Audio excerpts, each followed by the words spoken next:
dengan Dr. Paran.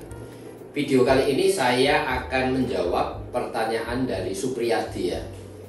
Supriyadi di Makassar ya yang bertanya, "Dok, saya datang kepada dokter bedah dan sudah diperiksa.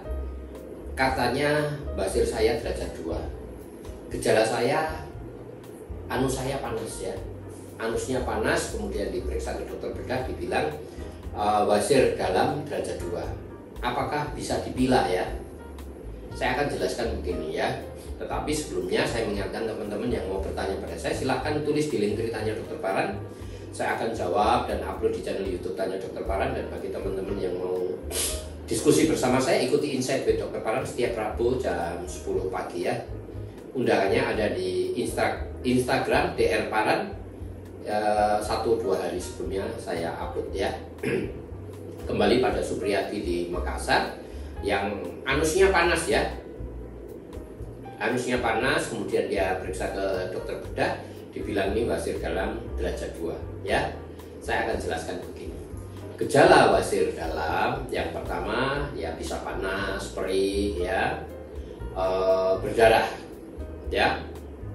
Derajat basir ada 1, 2, 3, 4 ya. Untuk basir dalam derajat 1 itu gejalanya cuma panas, berdarah, gatal, atau habis BAB nyeri gitu ya, tanpa ada benjolan yang keluar dari anus. Itu derajat 1. Nah, derajat 2 itu kalau BAB keluar benjolan dan secara spontan bisa masuk sendiri sesudah BAB selesai. Kalau derajat 3, ketika BAB keluar benjolan, sesudah selesai BAB, benjolannya tidak bisa masuk sendiri, tetapi harus dimanipulasi, didorong pakai jari misalnya ya. Itu derajat 3. Sedangkan derajat 4 itu adalah basir yang sudah melalui proses derajat 1, 2, 3 tadi, kemudian benjolan ada di luar terus. Itu derajat 4.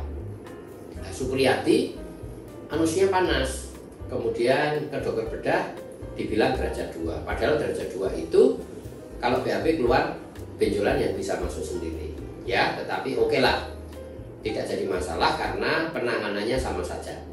Kalau derajat 1 atau derajat 2 itu menurut guideline atau garis pedoman penanganan basir yang sudah dibuat oleh negara-negara Eropa, ada 6 negara Eropa ya, Inggris, Prancis, Jerman, Belanda, Italia, Denmark ya. Ini mereka bersama-sama membuat guideline atau garis pedoman penanganan basir ya, yang kemudian dipakai bersama-sama. Nah, di dalam guideline ini untuk derajat 1 dan derajat 2 itu diikat.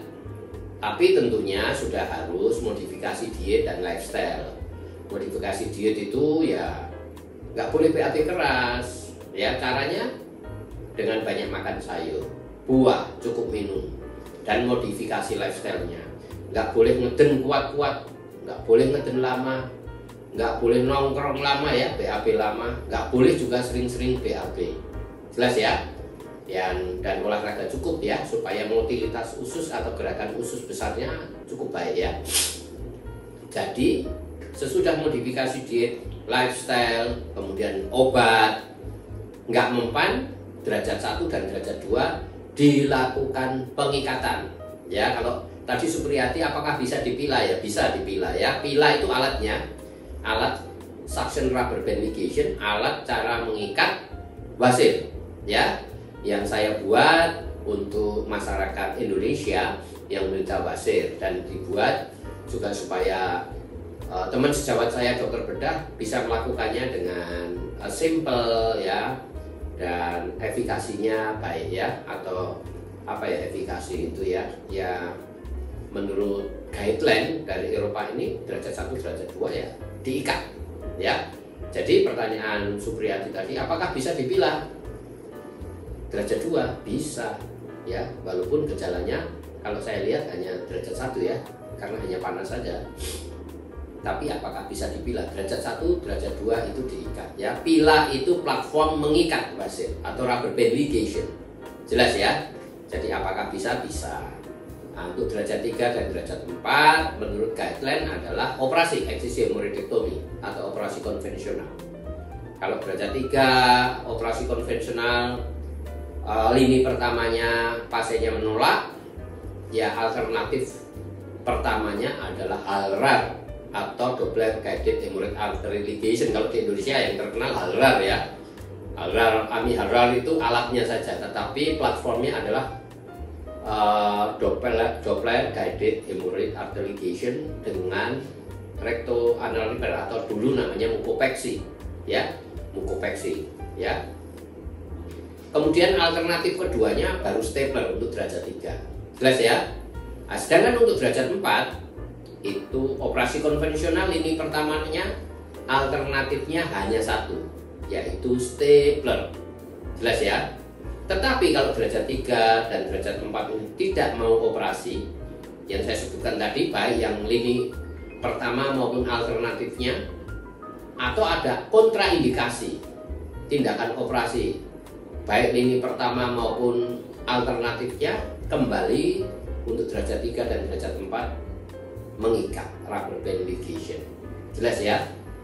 Itu menurut guideline dari Eropa atau dari the European Society of Coloproctology ya, yang terbaru tahun 2020 ya. Karena guideline ini akan diperbaiki setiap 3-5 tahun ya. Nanti yang baru lagi mungkin tahun depan 2023 itu kalau cepat ya. Kira-kira itu Supriyadi dari Makassar yang saya bisa jelaskan. Apakah basir dalam derajat 2 bisa dipilah? Bisa ya, karena pilah adalah platform mengikat atau rubber band ligation. Bisa, dan ini menurut guideline-nya Eropa memang begitu. Ya, jelas ya. Semoga ini bisa menjawab, dan silakan teman-teman yang mau bertanya kepada saya silakan tulis di link beritanya Dr. Paran. Saya akan jawab dan upload di channel YouTube Tanya Dr. Paran.